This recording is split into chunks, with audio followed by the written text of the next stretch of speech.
Now, more than 630 million rands in grant vanished without a trace at the Education, Training and Development Practices SETA Education and Training Authority, known as the Etdp Seta.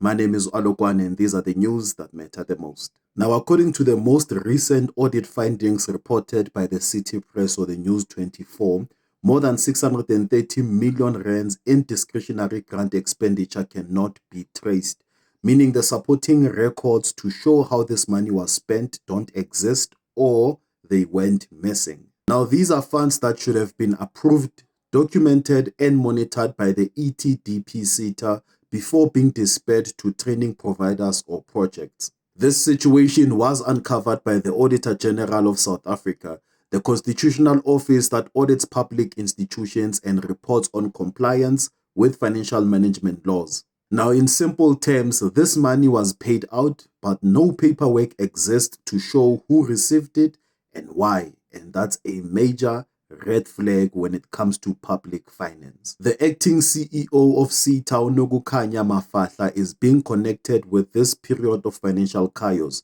though investigations are ongoing and due processes must still take place. As Setas are required to follow strict financial management rules, such as the Public Finance Management Act, which demands transparent record keeping and accountability.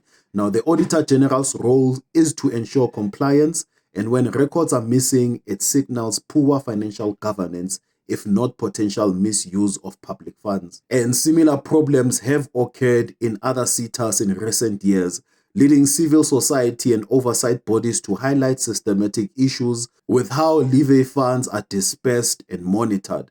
Now, in other words, this isn't just a bookkeeping error. It's potentially a significant failure of oversight and governance in a major scale funding institution. As the Etdp Seta grants are meant to support education and workplace training. Now, when monies can't be accounted for, projects can't deliver, and that impacts learners, teachers, and unemployed youth.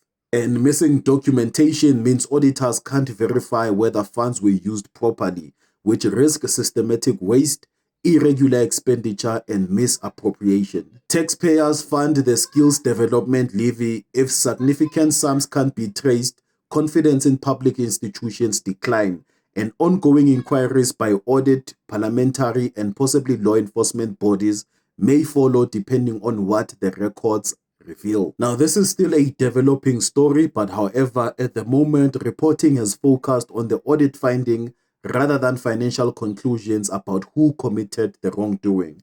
Now, the Auditor General's report showed the missing records, which is typically one of the first steps before deeper investigations. And agencies such as Parliament's Oversight Committee and maybe the Hawks or Public Protector may become involved depending on how the matter unfolds.